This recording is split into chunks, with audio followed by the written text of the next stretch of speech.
So it gives me great pleasure then to call upon Brother Paul to speak to us on the subject, Bible archaeology, Hezekiah's Tunnel.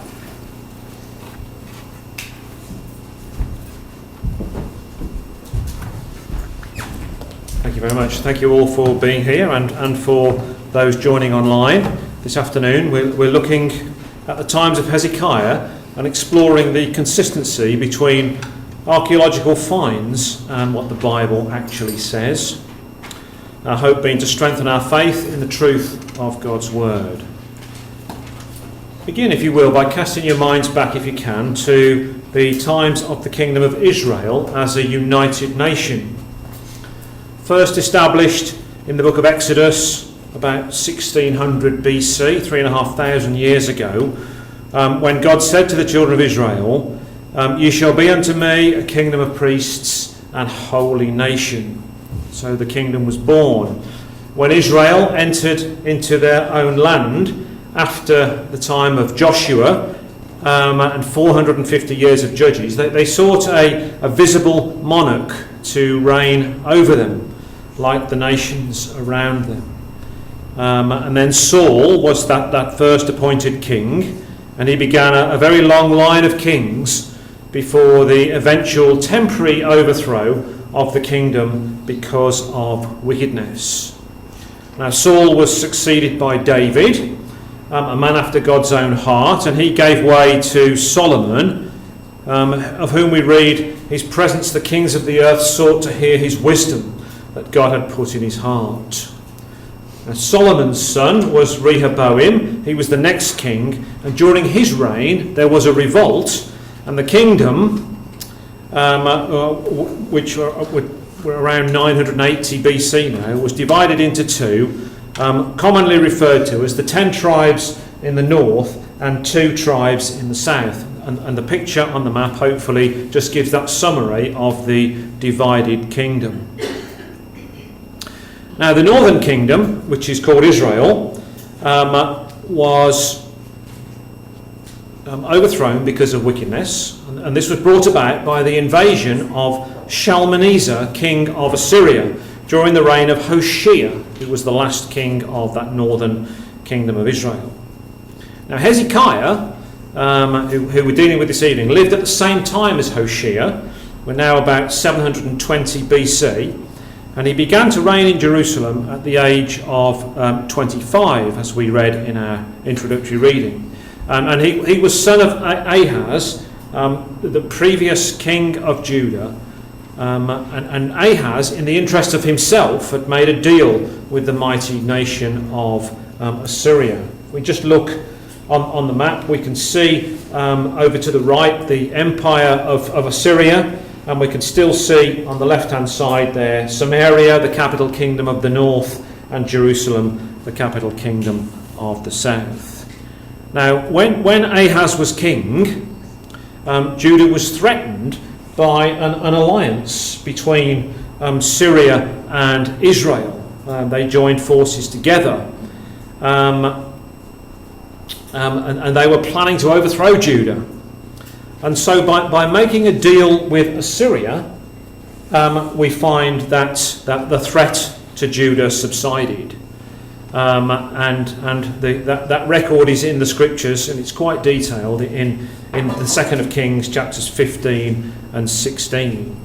We're essentially here dealing with international peace treaties and agreements between nations and understandings to bring about certain events. And here it was, of course, in the name of peace.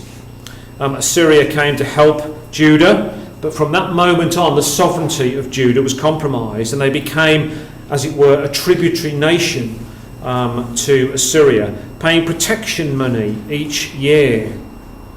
King Ahaz even went to visit the king of Assyria and brought back a copy of their altar that they used to worship their own gods.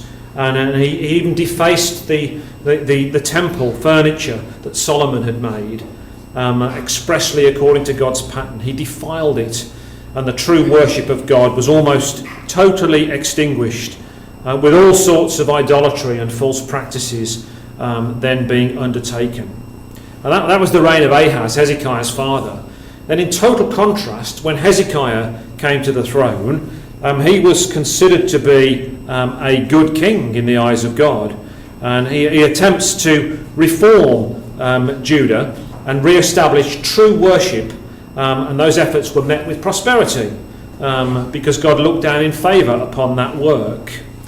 There's principally 3 records of the life of Hezekiah in the Bible.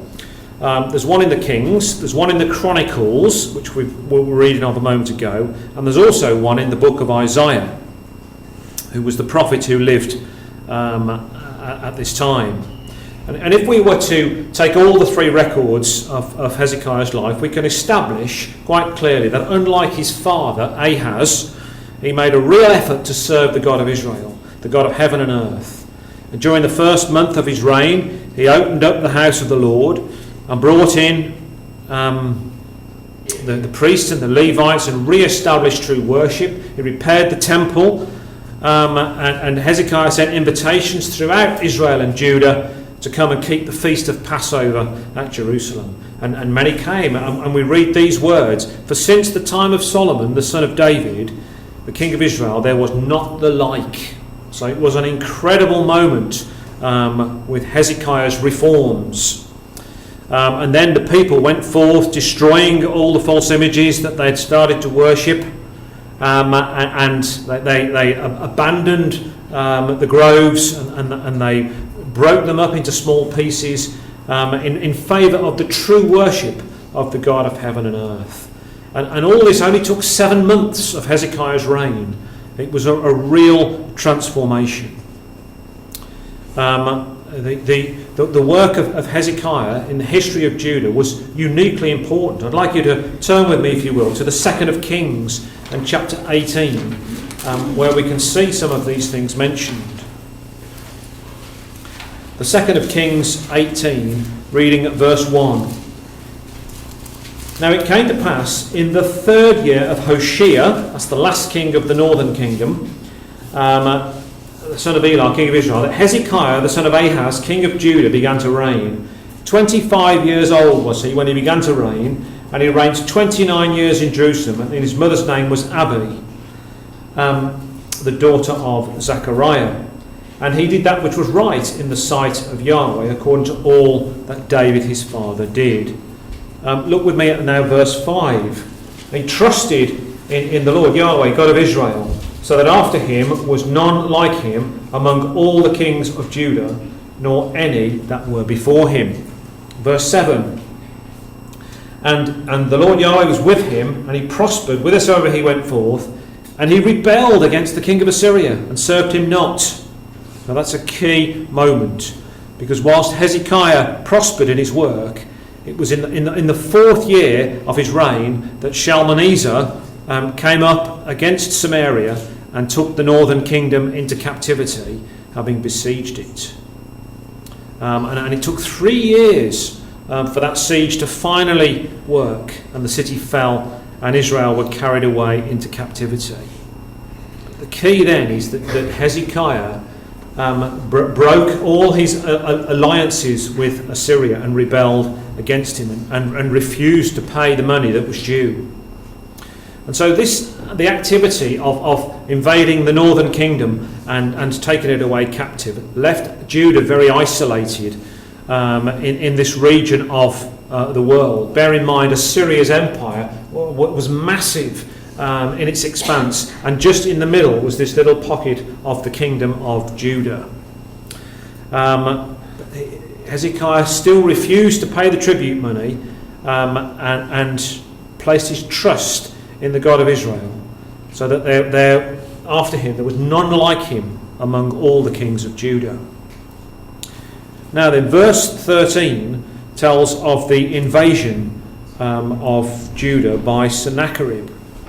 In the 14th year of King Hezekiah did Sennacherib, king of Assyria, come up against all the fenced cities of Judah and took them.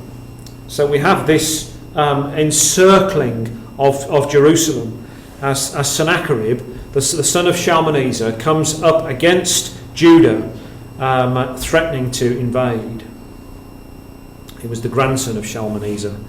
Now, if we look at the annals of Assyrian history, they lead us to believe that his reign began in about 705 BC. So we're dealing with events a long time ago. And immediately Sennacherib came to the throne. He was at war with his near neighbour Babylon, who we can see just on the right-hand side of the screen. And after he settled the affairs of Babylon, certainly for the time being, his attention turns towards securing the southern and eastern borders of his empire.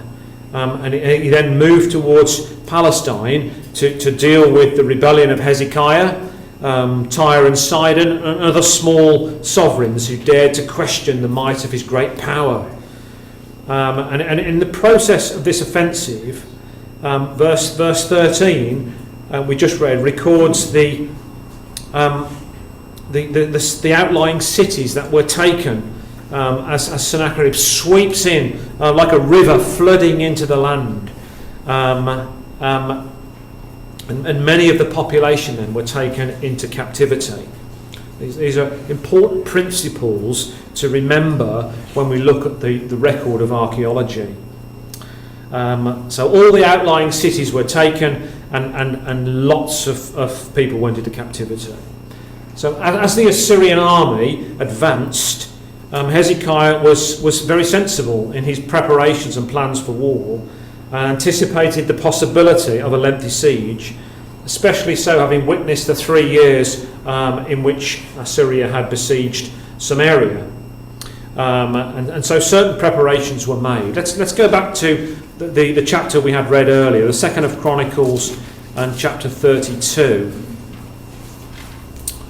And we're going to just have a look again at the first few verses of chapter 32. So after these things and the establishment thereof, Sennacherib, king of Assyria, came and entered into Judah and encamped against the fenced cities and thought to win them for himself. And when Hezekiah saw that Sennacherib was come and that he was purposed to fight against Jerusalem, he took counsel with his princes and his mighty men to stop the waters of the fountains that were without the city, and they did help him. So there was gathered much people together, who stopped all the fountains and the brook that ran through the midst of the land, saying, Why should the king of Assyria come and find much water? Then he went through other sensible preparations for warfare, building up the defences of the city. All of this was very logical and very sensible as he prepared for invasion. So why should the enemy come and besiege us and find a water supply just outside the city? And they determined to move that water supply out of sight in order to preserve it for the city and not have it there for the strengthening and sustenance of an invading army. Okay, so for a few moments we're going to examine exactly what Hezekiah did here, because just hidden behind those few verses we find one of the greatest engineering feats of ancient time. So what exactly did he do? In verse 30 of this chapter we have it summarised. Verse 30. This same Hezekiah stopped the upper watercourse of Gihon and brought it straight down to the west side of the city of David. And Hezekiah prospered in all his works. So here we have the city of Jerusalem pictured on the map. And the Gihon spring, which was mentioned in verse 30, we just read of, is just where that big black arrow is on the west side of the city. If we were to just enlarge that, you can just about see it on the map, I think, the Gihon spring. And it bubbled up outside of the city walls. So it was a perfect place for the encampment of an invading army to provide them with sustenance and supply.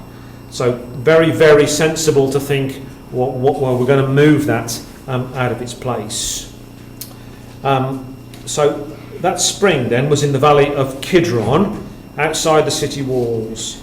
And by building an underground passage known as the conduit, the outward appearance of the spring disappeared from view, and the water flowed through underground into the city through a tunnel that was 1,800 feet long to bring the water into the city.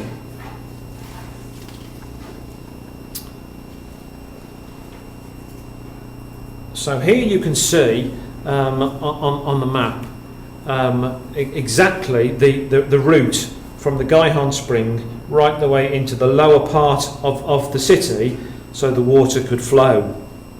Using simple tools, many workers hewed their way through a third of a mile of limestone rock. Two teams hewed to half the time. They started at each end and they met in the middle.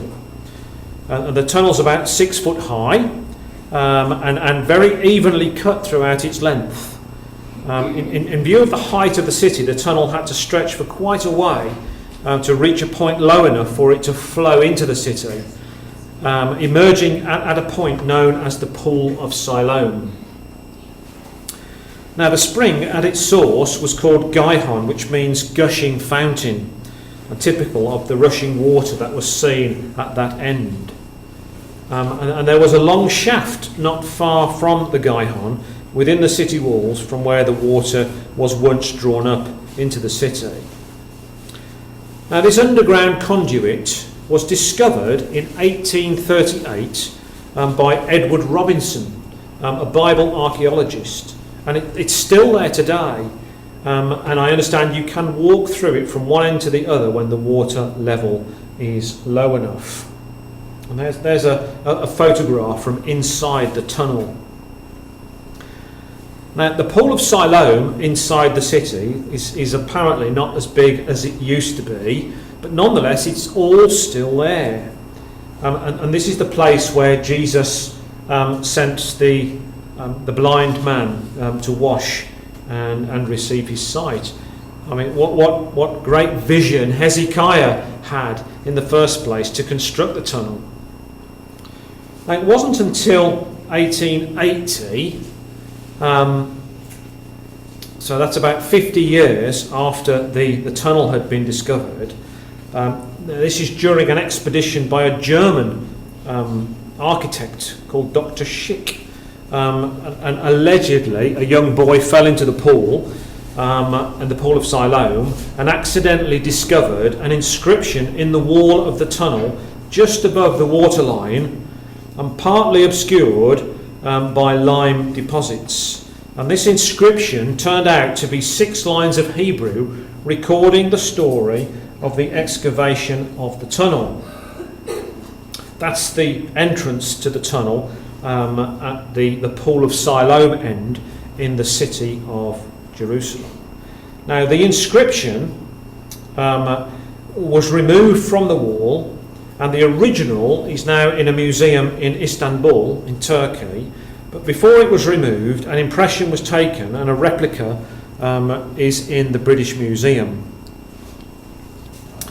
Now if we were to read the inscription, that's the replica that's in the museum. What does it say? It says, "This is the narrative of the tunnelling. While the stone cutters were wielding the picks, each toward his co-worker, the picks each toward his co-worker, and while there were still 3 cubits to tunnel through, the voice of a man was heard calling out to his co-worker, because there was a fissure in the rock running from south to north.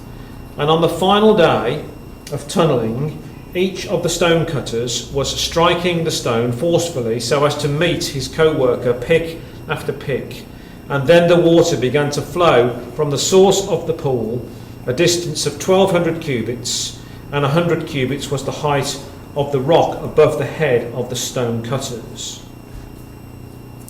Now Professor Rendell Short of the University of Bristol wrote in 1942 that there is no reasonable doubt that this is the work of Hezekiah's royal engineers.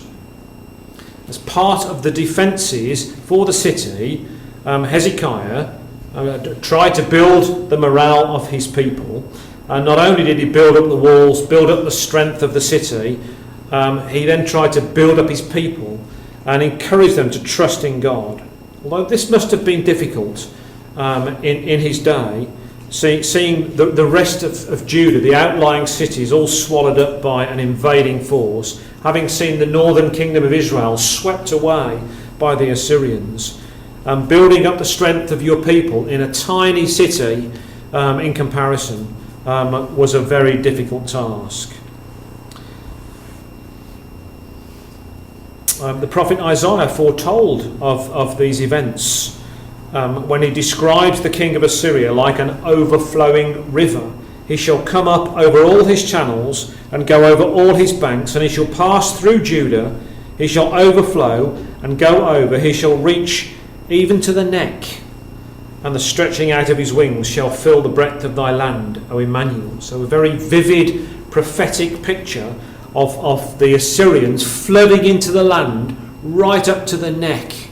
And of course the head was Jerusalem, which was not invaded. Now, Judah in the past had put their trust in Egypt for deliverance, and there were those in Judah still prepared to call upon the might of iron chariots and trust in their own strength. But Hezekiah's trust was in God, and he said, "With us is Yahweh, our God, to help us and to fight our battle." So strengthening the resolve and the morale and the faith of his people. So Sennacherib came with an almighty army and swept through the cities of Judah. He sent messengers to Hezekiah and took his army down to Lachish, southwest of Jerusalem. And this was part of a wider strategy to cut off any assistance that Judah might seek from Egypt, which had been their want in the past. Now, even though Hezekiah tried to negotiate peace, if we were to look in 2 Kings 18 verse 14, he offered the money that was due to Sennacherib to try and negotiate peace. But Sennacherib was dishonourable because he took the money and still continued his invasion with an overthrowing intent towards Jerusalem. Sennacherib then came with a great host to a place near the city walls called the Conduit of the Upper Pool, a surface canal made in the time of David or Solomon.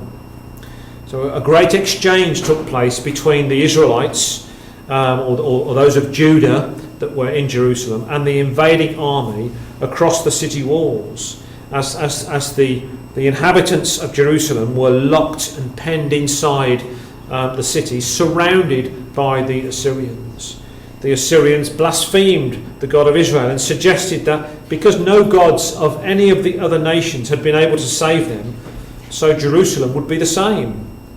Hezekiah was quick to point out that as the nations around them trusted in wood and stone as their gods, of course their gods couldn't deliver them from the might of the Assyrian, as they weren't the true and living God that he was trusting in.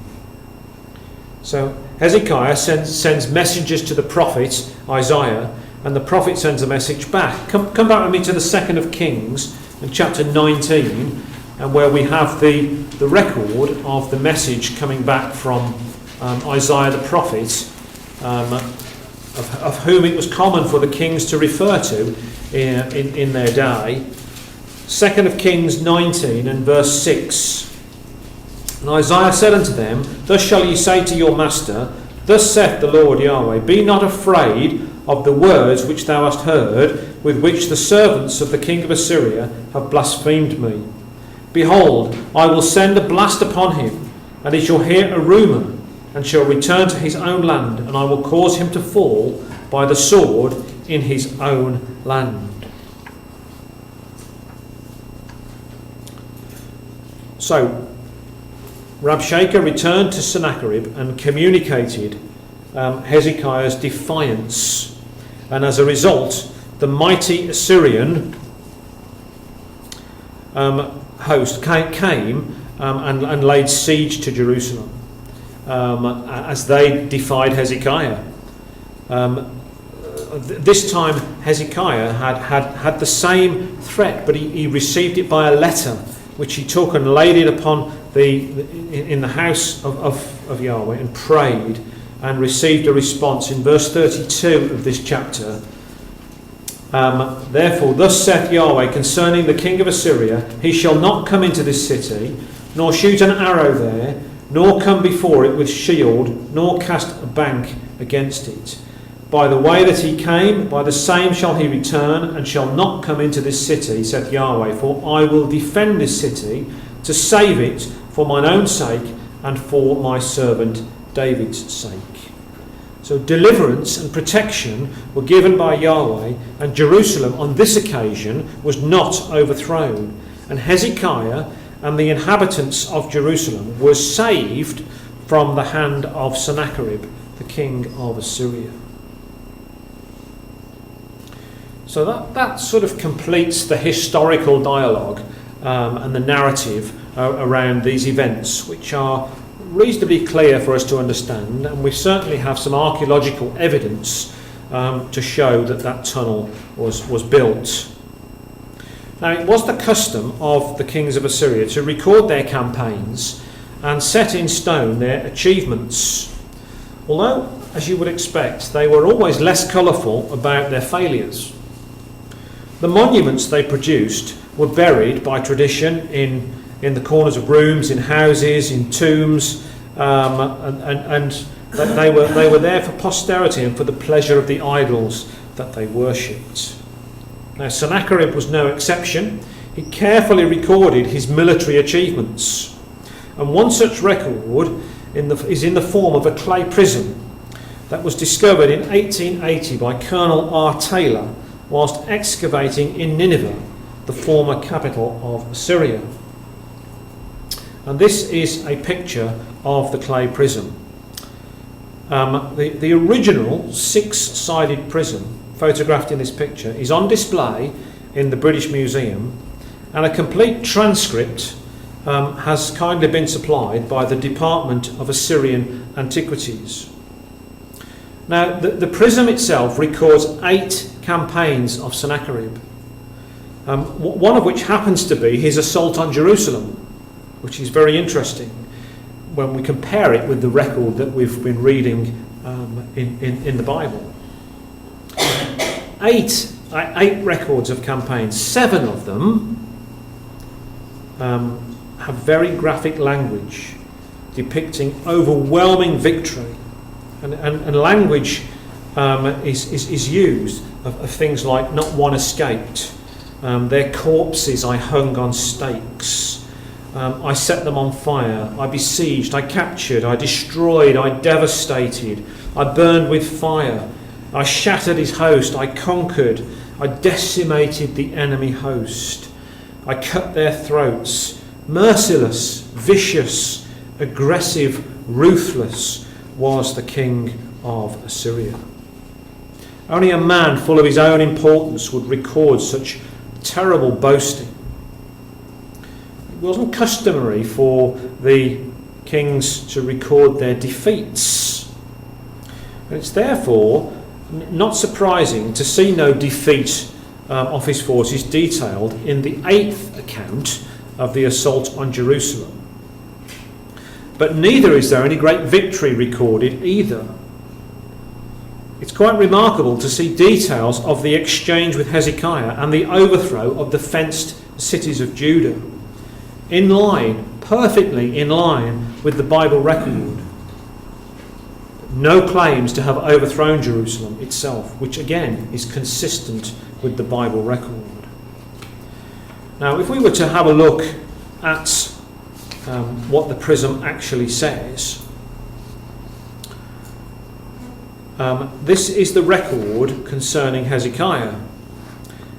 It's only an extract. "As for Hezekiah the Jew, who did not submit to my yoke, 46 of his strong walled cities, as well as the small cities in their neighbourhoods, and by bringing up siege engines, by attacking and storming on foot, by mines, tunnels and breaches, I besieged and took those cities.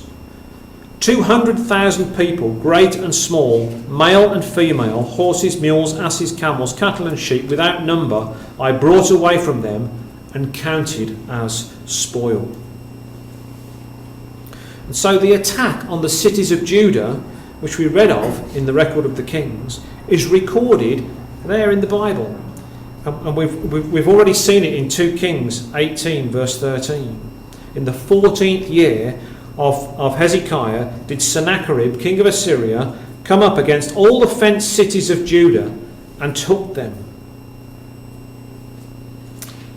We're even told in Isaiah chapter 10 the route the invading forces took. Whilst the overthrow of Lachish is not recorded on the prism, or not in this particular prism, there are other stone relief sculptures at the British Museum which depict Sennacherib carried in his sedan chair receiving the spoils of Lachish. The prism continues with details of the siege of Jerusalem. I shut up Jerusalem, his royal city. Earthworks I threw up against him. The one coming out of the city gate I turned back to his misery. And so whilst Sennacherib himself was still engaged at Lachish, he sent his host to Jerusalem. He'd annexed all the land around about Jerusalem. The cities of his which I had despoiled I cut off from his land, and to Mitinti, king of Ashdod, Padai, king of Ekron, and Silibel, king of Gaza, I gave, and I diminished his land. I added to the former tribute, and laid upon him the giving of their land, imposts, gifts for my majesty. Now, those cities mentioned here, Ashdod, Ekron, and Gaza, were all originally taken by Hezekiah from the Philistines, recorded in the 2nd of Kings 18 and verse 18, where it says, he smote the Philistines even unto Gaza, from the tower of the watchmen to the fenced city. So these are the outlying cities that were in the domain of the king of Judah, Hezekiah, and Sennacherib had swept through and taken them all. Everything we've read so far is consistent with the Bible record. As for Hezekiah, the terrifying splendour of my majesty overcame him, and the Arabs and his mercenary troops which he had brought in to strengthen Jerusalem, his royal city, deserted him. In addition to the 30 talents of gold and 800 talents of silver, there were gems and jewels and couches of ivory, house chairs of ivory, elephant hide, ivory, ebony, boxwood, all kinds of valuable treasures, as well as his daughters, his harem, his male and female musicians he had bring after me to Nineveh, my royal city, to pay tribute, and to accept servitude he dispatched his messengers. Now, is this the tribute that Hezekiah offered to Sennacherib to try and negotiate peace, which was a common practice in those days? And that's recorded in the 2nd of Kings 18 verses 14 to 16. As it happened, even the offer of tribute, it appears that Sennacherib took that, but still continued his invasion in a very dishonourable fashion. But on this prism, there is no mention made of Hezekiah's defiance. No mention is made of the disaster that overcame the Assyrians when 185,000 lives were lost in the siege of Jerusalem without so much as an arrow being fired. Clearly, such comments would undermine the record of Sennacherib's achievement and tarnish his image that he wanted to preserve for the reader.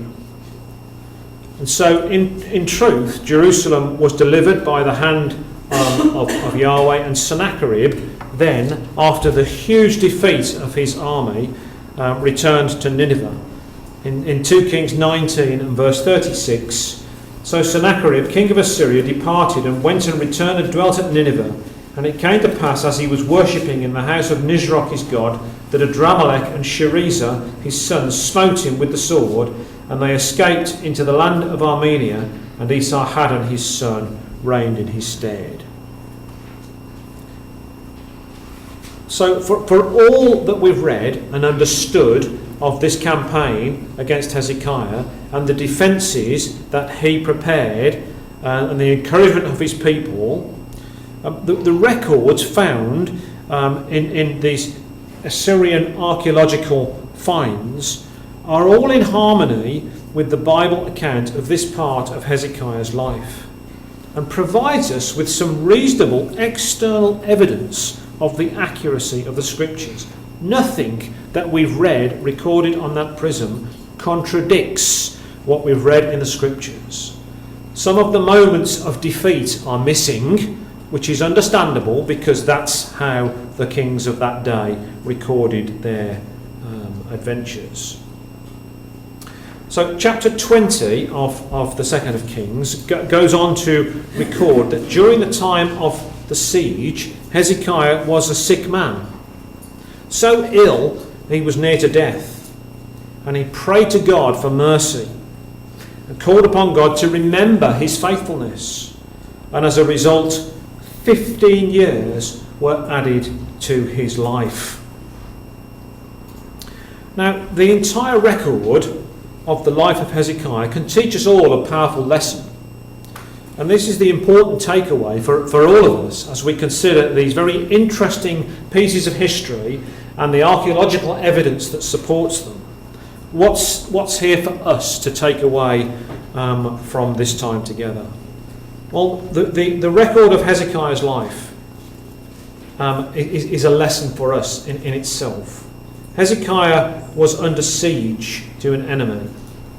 We are under siege to sin every day.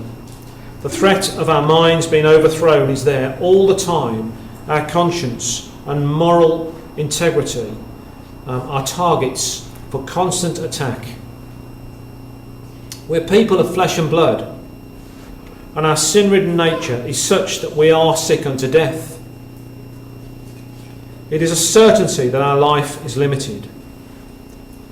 As Hezekiah put his trust in Yahweh and harnessed the Gihon spring to provide sustenance for his people, life-giving water in a time of siege, so we must place our trust in God, and we can harness the water of the word of life by reading it to sustain us in this life, giving us hope of life to come. We read in the prophecy of Isaiah chapter 55, "How every one that thirsteth, come ye to the waters, incline your ear and come unto me, hear and your soul shall live." We have no tangible alternative in a world that is falling apart with economic, with political and social unrest everywhere we turn. We have no alternative but to put our trust in God, put our minds to obeying his commandments and being baptized into the saving name of Jesus Christ. And then by God's grace our lives will be extended, not by 15 years, but by the gift of everlasting life in God's future kingdom that will be established at the return of Jesus Christ. So by confirming the truth and accuracy of the Bible record, we can increase our confidence and our faith in the promises made to the fathers, the promise of the kingdom of Israel restored. By God's grace, his undeserved favour toward us, the offer of a place in that kingdom is extended if we respond now.